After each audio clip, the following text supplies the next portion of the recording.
Hello friends, welcome back to our YouTube channel Next Current. स्वागत है आप सभी का हमारे यूट्यूब चैनल नेक्स्ट करंट पर। आज है 13 अक्टूबर 2021 और 13 अक्टूबर 2021 के जो भी करंट अफेयर्स के इम्पोर्टेंट क्वेश्चंस होंगे उन्हें मैं यहाँ डिस्कस करूँगा और सभी क्वेश्चन से रिलेटेड आपको फैक्ट भी बताता हुआ चलूँगा। आप आज की वीडियो की PDF फाइल हमारे टेलीग्राम ग्रुप से डाउनलोड कर सकते हैं और टेलीग्राम ग्रुप का लिंक आपको वीडियो के डिस्क्रिप्शन में भी दिया गया है। अगर आपने अभी तक हमारे चैनल सब्सक्राइब नहीं किया है तो चैनल को सब्सक्राइब करना ना भूलें, साथ में नोटिफिकेशन बेल को भी प्रेस करें ताकि आपको सभी वीडियो के नोटिफिकेशन मिलते रहें। तो चलिए शुरू करते हैं आज का अपना पहला क्वेश्चन। पहला क्वेश्चन है, विश्व गठिया दिवस कब मनाया जाता है? तो विश्व गठिया दिवस 12 अक्टूबर को मनाया जाता है, ऑप्शन ए। इसका उद्देश्य आमवाती और मस्कुलोस्केलेटल रोगों के अस्तित्व और प्रभाव के बारे में जागरूकता फैलाना है। गठिया जोड़ में या उसके आसपास सूजन पैदा कर सकता है, जिसके परिणामस्वरूप दर्द, जकड़न, कभी कभी चलने में कठिनाई होती है। इसे पहली बार 1996 में मनाया गया और इस वर्ष जो यह दिवस मनाया गया इसकी थीम थी don't delay, connect today, time to work. यह इस वर्ष इसकी थीम थी। अगला क्वेश्चन, हाल ही में किसे आर्थिक विज्ञान के लिए 2021 के नोबेल पुरस्कार से सम्मानित किया गया? तो किसे सम्मानित किया गया? डेविड कार्ड को, जोशुआ डी अनग्रिस्ट को और गुइडो डब्ल्यू इम्बेंस को, यानी कि उपरोक्त सभी, ऑप्शन डी। आर्थिक विज्ञान के लिए 2021 के नोबेल पुरस्कार का आधा संयुक्त रूप से कनाडाई डेविड कार्ड और शेष आधा इजराइल अमेरिकी जोशुआ डी अनग्रिस्ट और डच अमेरिकी गुइडो डब्ल्यू इम्बेंस को दिया गया। डेविड ने न्यूनतम मजदूरी, आप्रवास और शिक्षा के श्रम बाजार प्रभावों का विश्लेषण किया, जबकि बाकी दो को कारण संबंधों के विश्लेषण में उनके पद्धतिगत योगदान के लिए पुरस्कार मिला। अगला क्वेश्चन, हाल ही में अंडर 17 महिला विश्व कप भारत 2022 का आधिकारिक शुभंकर क्या है? तो वह आधिकारिक शुभंकर है आपका ईबा, ऑप्शन सी। फीफा ने 11 अक्टूबर को अंडर 17 महिला विश्व कप भारत 2022 के आधिकारिक शुभंकर का अनावरण किया। शुभंकर ईबा है, जो एक एशियाई श्रेणी है जो नारी शक्ति का प्रतिनिधित्व करती है।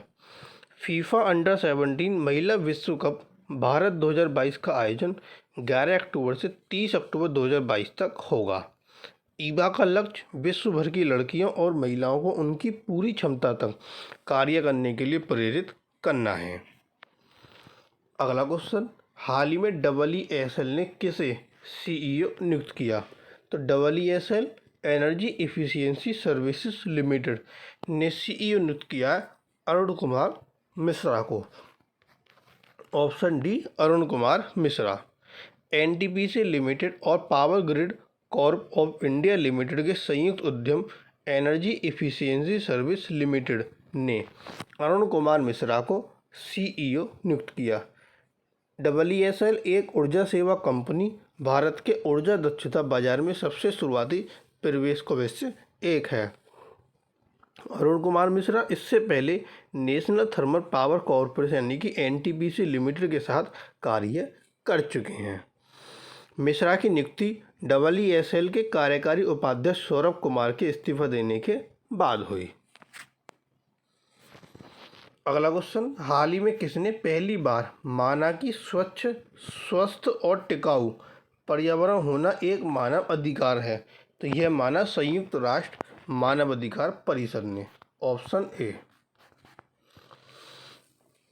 Costa Rica, Maldives, Morocco, Slovenia और स्विट्जरलैंड द्वारा प्रस्तावित पाठ को रूस, भारत, चीन और जापान से 43 मतों के पक्ष में और 4 परित्याग के साथ पारित किया गया। WHO का अनुमान है कि एक वर्ष में लगभग 13.7 मिलियन मौतें पर्यावरणीय जोखिमों के कारण होती हैं। नया प्रस्ताव दुनिया भर में लाखों लोगों को जलवायु परिवर्तन और पर्यावरणीय विनाश से हुई क्षति को स्वीकार करता है और यह भी रेखांकित करता है कि आबादी के सबसे कमज़ोर वर्ग अधिक तीव्रता से प्रभावित हैं। यह मुद्दा अब आगे के विचार के लिए न्यूयॉर्क में संयुक्त राष्ट्र महासभा में जाएगा।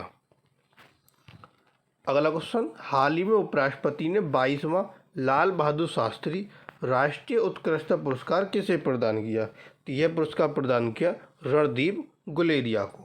Option B. उपराष्ट्रपति एम वेंकैया नायडू ने 11 अक्टूबर को डॉक्टर रणदीप गुलेरिया को उत्कृष्टता के लिए 22वां लाल बहादुर शास्त्री राष्ट्रीय पुरस्कार प्रदान किया। डॉक्टर रणदीप गुलेरिया एक प्रतिष्ठित पल्मोनोलॉजिस्ट और अखिल भारतीय आयुर्वेद संस्थान के निदेशक हैं। उन्हें भारत सरकार द्वारा 2015 में चौथे सर्वोच्च भारतीय नागरिक पुरस्कार पद्मश्री से भी सम्मानित किया गया था। इसके बाद लाल बहादुर शास्त्री राष्ट्रीय पुरस्कार लाल बहादुर शास्त्री प्रबंधन संस्थान दिल्ली के स्थापित एक वार्षिक प्रतिष्ठित पुरस्कार हैं। इसमें 5 लाख रुपए का नगद पुरस्कार और एक प्रशस्ति पत्र और एक पट्टिका शामिल है, जिसे 1999 में शुरू किया गया। अगला क्वेश्चन, हाल ही में किस प्रदेश ने पर्यटक गांव परियोजना शुरू की? तो पर्यटक गांव परियोजना शुरू की जम्मू कश्मीर ने। Option C. जम्मू कश्मीर सरकार ने 11 अक्टूबर को उधमपुर जिले के पंचारी में अपनी पहली पर्यटक गांव परियोजना शुरू की। जम्मू कश्मीर सरकार का लक्ष्य केंद्र शासित प्रदेश के 75 गाँवों को आदर्श पर्यटक गांव के रूप में विकसित करना। इन गाँव की यात्रा के दौरान पर्यटक डोगरा संस्कृति के बारे में जान सकेंगे और इसकी साधारण जीवन शैली और व्यंजनों का आनंद ले सकेंगे। अब यह पर्यटक गांव परियोजना शुरू हुई जम्मू कश्मीर में।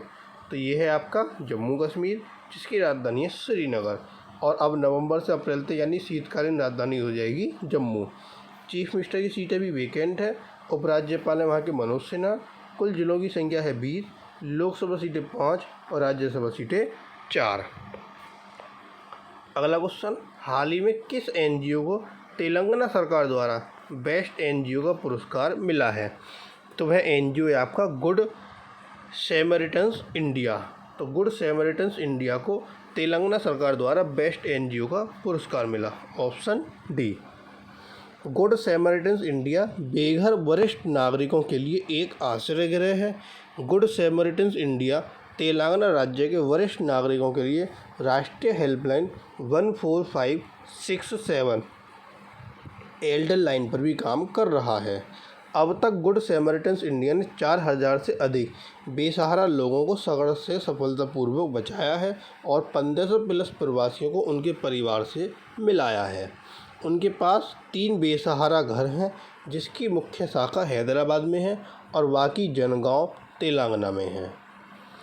अब ये जो है तेलंगाना सरकार द्वारा क्या मिला, बेस्ट एनजीओ का पुरस्कार मिला। तो आइए तेलंगाना के बारे में जानते हैं। ये है तेलंगाना, जिसकी राजधानी हैदराबाद। वहाँ के मुख्यमंत्री के चंद्रशेखर राव, राज्यपाल डॉक्टर तमिलिसाई सुंदरराजन। कुल जिलों की संख्या 33, लोकसभा सीटें 17 और राज्यसभा सीटें 7।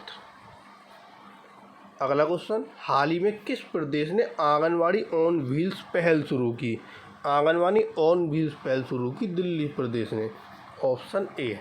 11 अक्टूबर को दिल्ली ने बच्चों की पोषण और स्वास्थ्य संबंधी ज़रूरतों को पूरा करने के उद्देश्य से आंगनवाड़ी ऑन व्हील्स पहल शुरू की। इस पहल का उद्देश्य उन बच्चों तक पहुंचना है जो किसी भी कारण से आंगनवाड़ी तक नहीं पहुंच पा रहे हैं और उन्हें पौष्टिक भोजन प्रदान करने के साथ साथ उनकी शैक्षिक और स्वास्थ्य संबंधी ज़रूरतों को भी पूरा करना है। इन बसों के माध्यम से प्रशिक्षित आंगनवाड़ी कार्यकर्ताओं द्वारा 0 से 6 वर्ष की आयु तक के बच्चे शुरुआती बचपन की देखभाल और शिक्षा प्राप्त कर सकेंगे। यह योजना अंतर्राष्ट्रीय बालिका दिवस के अवसर पर शुरू की गई। अब दिल्ली में यह पहल शुरू हुई आंगनवाड़ी ऑन व्हील्स। दिल्ली के बारे में जानते हैं। ये है आपका दिल्ली, जिसकी राजधानी नई दिल्ली। वहाँ के मुख्यमंत्री अरविंद केजरीवाल, उप मुख्यमंत्री मनीष सिसोदिया, उपराज्यपाल अनिल बैजल। कुल जिलों की संख्या 11, लोकसभा सीटें 7 और राज्यसभा सीटें 3। अगला क्वेश्चन, हाल ही में किस राज्य में पहली प्रधानमंत्री वाईफाई एक्सेस नेटवर्क इंटरफेस परियोजना शुरू की गई? तो ये परियोजना शुरू हुई आपके आंध्र प्रदेश राज्य में। Option B Andhra Pradesh. आंध्र प्रदेश के वित्त मंत्री वुगना राजेंद्रनाथ रेड्डी ने 10 अक्टूबर को कन्नूल जिले के उयालवाड़ा गांव में पहली प्रधानमंत्री वाईफाई एक्सेस नेटवर्क इंटरफेस परियोजना का शुभारंभ किया। राष्ट्रीय डिजिटल संचार योजना के अनुसार केंद्र सरकार ने 2022 तक लाखों वाईफाई हॉटस्पॉट स्थापित करने का लक्ष्य रखा है और प्रधानमंत्री वाणी योजना इसकी सुविधा प्रदान करेगी। वाई.ऐप पीएम वाणी द्वारा संकल्पित ऐप में से एक है, जिसे इंटरनेट से कनेक्ट करने के लिए उपयोगकर्ताओं को गूगल प्ले स्टोर से डाउनलोड करना होगा। Public data office aggregators PM Wani के तहत वाईफाई पर उपयोग करने वाले नए प्रकार के इंटरनेट सेवा प्रदाता होंगे। अब आंध्र प्रदेश में यह योजना शुरू हो चुकी है। तो ये है आपका आंध्र प्रदेश, जिसकी राजधानी अमरावती। वहाँ के मुख्यमंत्री वाई.एस. जगनमोहन रेड्डी, राज्यपाल विश्वभूषण हरिचंदन।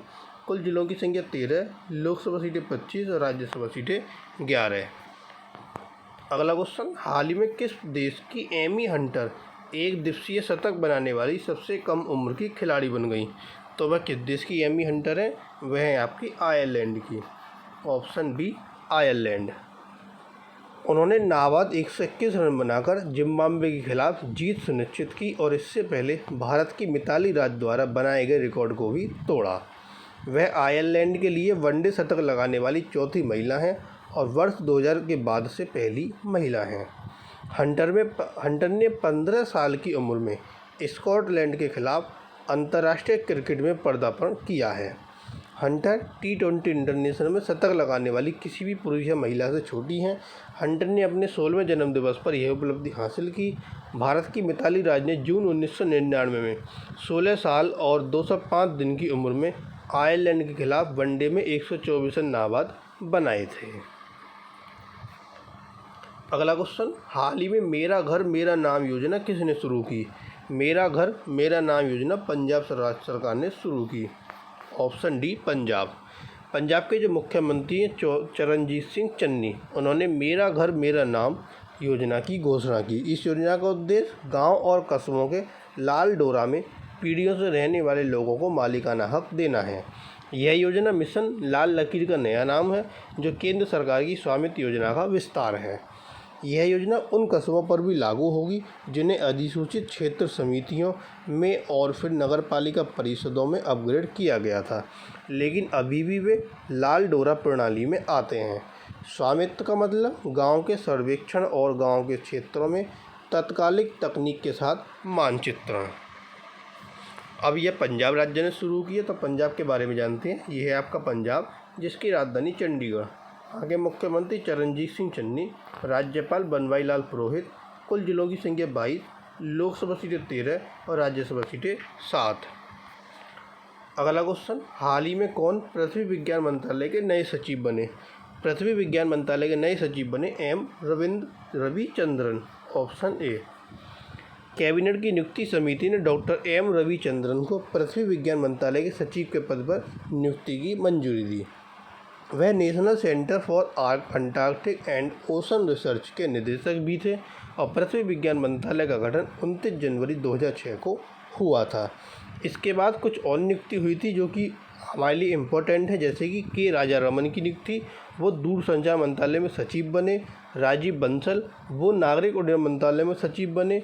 सुजाता चतुर्वेदी, ये युवा मामले और खेल मंत्रालय में बनी। और के संजय मूर्ति, ये आपके शिक्षा मंत्रालय के सचिव बने। अगला क्वेश्चन, हाल ही में किसने एक ऑनलाइन जापानी पहल के साथ हाथ मिलाया? ऑनलाइन जापानी पहल के साथ हाथ मिलाया है आनंद कुमार ने।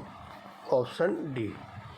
सुपर 30 के संस्थापक और गणितज्ञ आनंद कुमार ने एक ऑनलाइन जापानी पहल के साथ हाथ मिलाया, जिसका उद्देश्य छात्रों के लिए विशेष कक्षाओं के साथ स्कूली शिक्षा को फिर से परिभाषित करना है।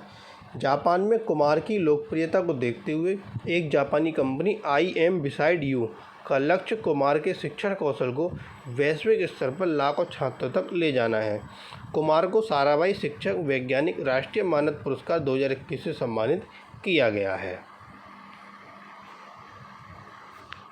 अगला क्वेश्चन, हाल ही में किस शहर में दुनिया की पहली स्वचालित चालक रहित ट्रेन का अनावरण हुआ? तो यह अनावरण किस शहर में हुआ? यह हुआ हैम्बर्ग में। Option C, Hamburg. German rail operator Deutsche Bahn और औद्योगिक समूह सीमेंस ने 11 अक्टूबर को हैम्बर्ग शहर में दुनिया की पहली स्वचालित चालक रहित ट्रेन का अनावरण किया। यह पारंपरिक ट्रेनों की तुलना में अधिक एनर्जी इफिशिएंट है। ट्रेन को डिजिटल तकनीक द्वारा नियंत्रित किया जाता है और यह पूरी तरह से स्वचालित है। यात्रा की निगरानी के लिए यात्रियों के साथ ड्राइवर भी ट्रेन में रहता है। अगला क्वेश्चन, हाल ही में किसने पर्यावरण स्थिरता श्रेणी में स्वर्ण पुरस्कार जीता? तो पर्यावरण स्थिरता श्रेणी में स्वर्ण पुरस्कार जीता NMDC लिमिटेड ने। ऑप्शन सी, NMDC राष्ट्रीय खनिज विकास निगम लिमिटेड ने पर्यावरण स्थिरता श्रेणी में स्वर्ण पुरस्कार जीता। कुमारस्वामी आयरन और माइन ने पर्यावरण प्रबंधन श्रेणी में प्लेटिनम पुरस्कार जीता। NMDC भारत का सबसे बड़ा लो अयस्क उत्पादक है और यह इस्पात मंत्रालय के तहत एक केंद्रीय सार्वजनिक क्षेत्र का उद्यम है। समारोह का आयोजन सस्टेनेबल डेवलपमेंट फाउंडेशन द्वारा अक्टूबर में किया गया। अगला क्वेश्चन, हाल ही में फिनटेक फर्म भारत पे के बोर्ड में इसके अध्यक्ष के रूप में कौन शामिल हुए? तो वो शामिल हुए आपके रजनीश कुमार। ऑप्शन ए, जो कि भारतीय स्टेट बैंक यानी कि SBI के पूर्व अध्यक्ष हैं, वे फिनटेक फर्म भारत पे के बोर्ड में अध्यक्ष के रूप में शामिल हुए हैं। रजनीश कुमार लघु वित्त बैंक में परिवर्तन के दौरान भारत पे टीम का मार्गदर्शन करेंगे और वे अक्टूबर 2020 में 4 दशकों की सेवा के बाद SBI से सेवानिवृत्त हुए। उन्हें पहले HSBC की हांगकांग मुख्यालय वाली एशिया इकाई के लिए गैर कार्यकारी निदेशक के रूप में नियुक्त किया गया था। तो ये थे आपके आज के करंट अफेयर्स के इम्पोर्टेंट क्वेश्चन। अब आता है क्वेश्चन ऑफ द टुडे।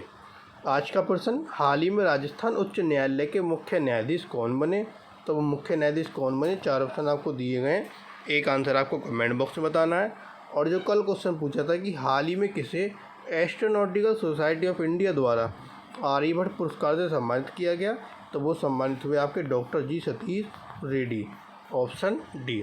तो ये थे आपके आज के करंट अफेयर्स के इंपॉर्टेंट क्वेश्चन। और अगर आपको वीडियो पसंद आए तो प्लीज़ वीडियो को लाइक, कमेंट और शेयर जरूर करें। और अगर आपने चैनल सब्सक्राइब नहीं किया तो चैनल को सब्सक्राइब करना ना भूलें। फेसबुक, टेलीग्राम, इंस्टाग्राम सभी के लिंक आपको वीडियो के डिस्क्रिप्शन में दिए गए हैं। आप हमें वहाँ से भी ज्वाइन कर सकते हैं। Thank you.